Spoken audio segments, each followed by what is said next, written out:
Old Iron. One day, James had to wait at Edward's station till Edward and his train came in. This made him cross. He shouted out, "Late again, late again!" But Edward only laughed. And James fumed away. "Edward is impossible.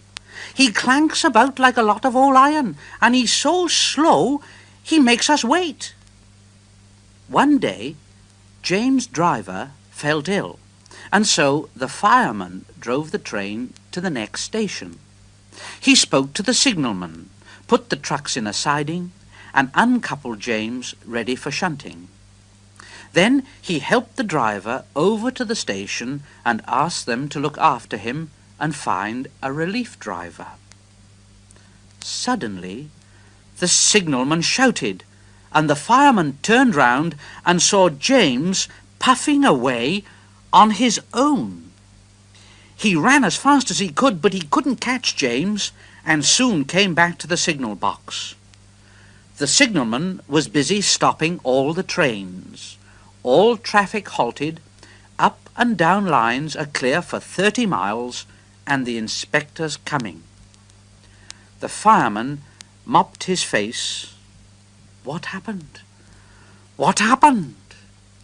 The signalman said, "Well, I saw it all. 2 boys climbed onto James's footplate.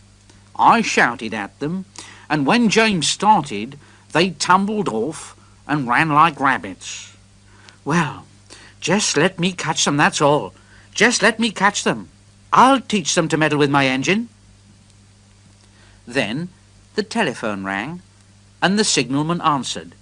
"Yes, yes. He's here, yes.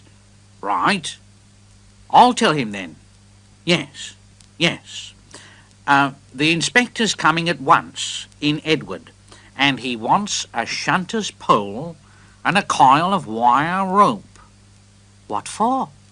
"Well, search me, but you'd better get them quickly." The fireman was ready and waiting with the pole and rope when Edward and the inspector arrived. "Ah, good man. Come along, jump in. Off we go, Edward.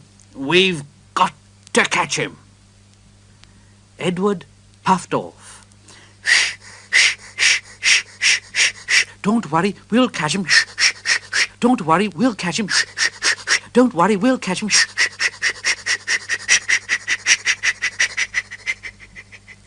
And Edward crossed to the up line in hot pursuit.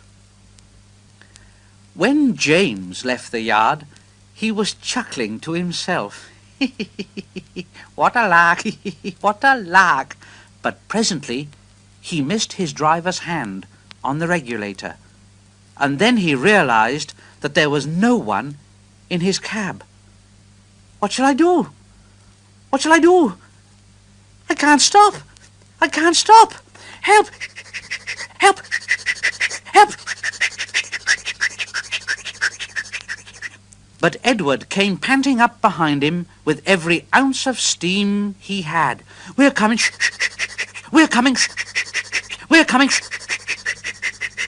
With a great effort, he caught up and crept alongside, slowly gaining till his smoke box was level with James's buffer beam.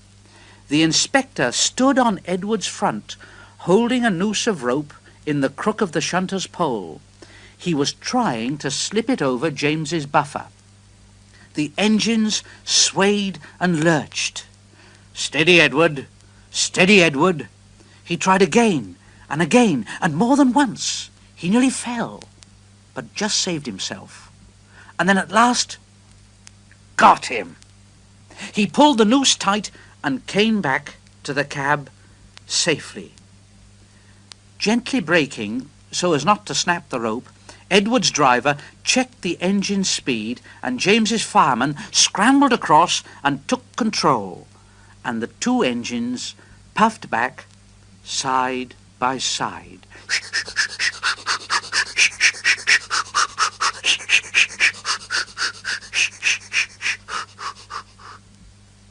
Edward was very pleased with himself. So old iron caught you after all, James, eh? Oh, I'm sorry, Edward. Thank you for saving me. Oh, that's all right. You were splendid, Edward. The Fat Controller was waiting, and thanking the men warmly, he said, "A fine piece of work. A fine piece of work." The two naughty boys were soon caught by the police, and their fathers walloped them soundly. They were also forbidden to watch trains till they could be trusted. James's driver soon got well in hospital and is now back at work. James missed him very much, but he missed Edward more, and you'll be glad to know that when Edward came home the other day, James and all the other engines gave him a tremendous welcome. The Fat Controller thinks he'll be deaf for weeks.